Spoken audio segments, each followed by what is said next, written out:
l'occasion de prendre la parole, en tout cas pas lors du premier débat. Et je vais inviter M. Macky Sall à présenter son idée générale. Merci beaucoup, Madame la Présidente. Madame la Présidente de l'Assemblée Générale, Excellences, Mesdames et Messieurs les représentantes et représentants des États membres, des organisations internationales et de la société civile. Madame la Présidente, je vous remercie d'avoir convoqué ce dialogue informel important portant sur la désignation du prochain secrétaire général ou de la prochaine secrétaire générale.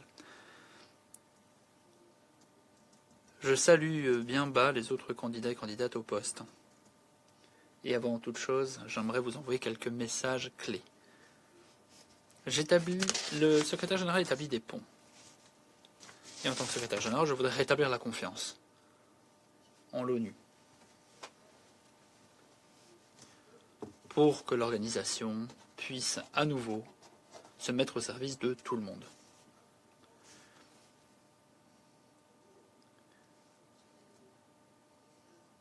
Alors que nous tenons ce dialogue, le monde est aux prises avec des défis multiples. Renforcement des rivalités géopolitiques, conflits violents, vulnérabilité face au changement climatique, un accroissement des fragilités, qu'elles soient économiques ou sociales, sans oublier les migrations. Les crises auxquelles nous nous heurtons ne sont pas cycliques, elles sont systémiques dans leur ampleur et dans leur sévérité. Madame la Présidente, Excellences, Mesdames et Messieurs, en même temps, des perspectives inédites s'offrent à l'humanité avec l'avancée fulgurante des technologies et particulièrement l'intelligence artificielle. Gouverner avec sagesse, la révolution technologique est un formidable accélérateur de progrès au service de l'humanité. Devant l'urgence des défis et la promesse des opportunités, le multilatéralisme demeure le cadre indispensable de nos ambitions communes. Sauvegarder la paix et la sécurité internationale, protéger les droits humains, promouvoir le développement et favoriser la coopération entre les peuples. C'est l'esprit dans lequel je soumets ma candidature aux États membres. Ce que je souhaite apporter à l'organisation, c'est une expérience de près de 40 ans de responsabilité publique, du bas de l'échelle au sommet de l'État, comme fonctionnaire junior, directeur national, maire, ministre, Premier ministre, président de l'Assemblée nationale et président de la République pendant 12 ans. Ce que je souhaite apporter à l'organisation, c'est une tradition d'échange de plusieurs années avec la plupart des dirigeants ici représentés par vous, des dirigeants en Afrique, au G7, au G20 et dans d'autres cadres bilatéraux et multilatéraux. De ce parcours, j'ai appris à dialoguer, écouter et consulter. J'ai appris à conduire des réformes, arbitrer entre des priorités et prendre des décisions parfois difficiles. Je crois en toute humilité qu'en ces temps difficiles pour l'organisation, l'épreuve du pouvoir m'a préparé à comprendre les attentes des États membres et à agir pour y répondre efficacement.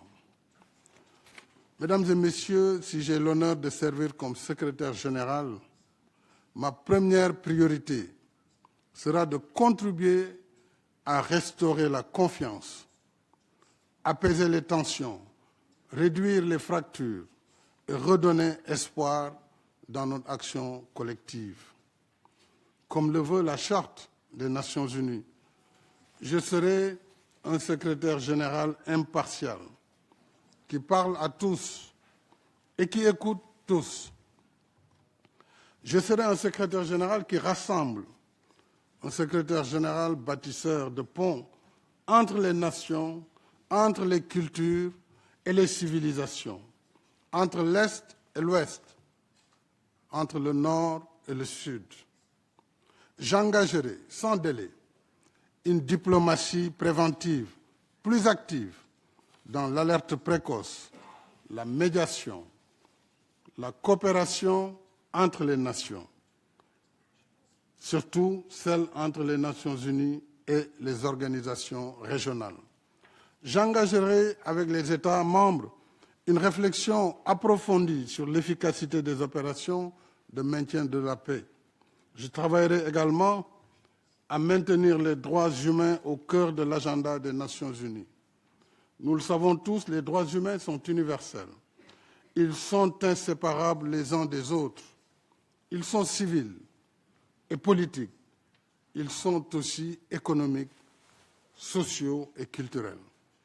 La Charte nous engage à les protéger sur la base des principes fondamentaux qui consacrent la primauté du droit et le besoin de justice. De même, à 4 ans de l'évaluation finale de l'agenda 2030, je veillerai à la bonne conduite des objectifs de développement durable ainsi que de l'élaboration de l'agenda d'après 2030 avec les États membres. En ce 22 avril, la Journée de la Terre nous rappelle l'urgence des menaces environnementales qui pèsent sur notre planète. Le poids de la dette est devenu insoutenable pour de nombreux pays. Les inégalités se creusent, frappant d'abord les plus vulnérables, notamment les jeunes et les femmes. Certes, la coopération pour le développement garde toute son utilité. Mais mon expérience à la tête d'un pays en développement m'a appris que les financements publics restent insuffisants et difficiles à mobiliser, notamment pour les infrastructures de développement. Or, sans les investissements structurants, il ne peut y avoir de transformation économique et de création massive d'emplois. C'est pourquoi je propose le financement du développement, que le financement du développement soit davantage porté par le partenariat, l'investissement et le commerce, appuyés par un meilleur accès au crédit afin de soutenir une croissance et une prospérité partagée. Le Forum sur le financement du développement qui réunit chaque année à New York les Nations Unies, les institutions de Bretton Woods, l'OMC, la CNUSED et le secteur privé pourrait en être le catalyseur avec l'appui de l'OCDE et des pays partenaires.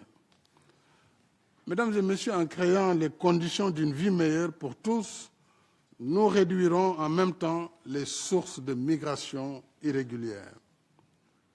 Madame la Présidente, s'agissant de l'organisation, je suis convaincu qu'elle peut et doit changer. Si je suis élu, je continuerai les efforts de réforme par une gestion transparente et rigoureuse. 3 impératifs guideront mon action: rationaliser, simplifier, optimiser.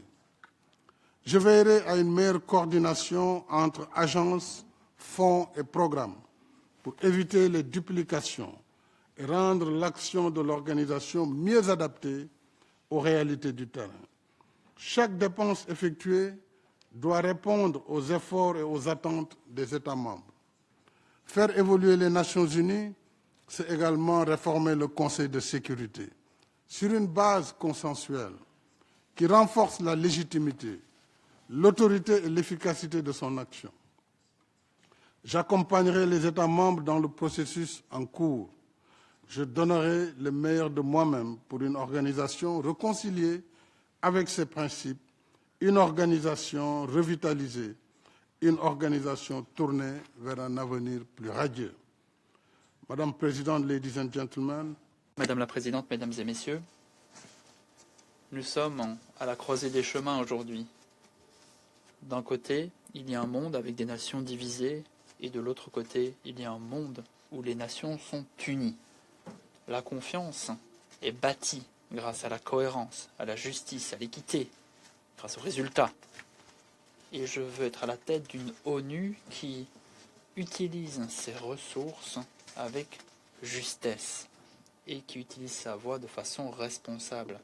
Une ONU qui a des résultats que les gouvernements peuvent défendre devant leurs citoyens. Il est temps de prendre des décisions audacieuses avec tous les États membres. Il est temps de faire mieux avec moins. Il est temps d'utiliser le plein potentiel de l'ONU. C'est le moment d'agir. Voilà la façon dont l'ONU demeurera pertinente. C'est comme cela que l'ONU regagnera la confiance des gens. C'est à nous de faire ce choix. L'union fait la force.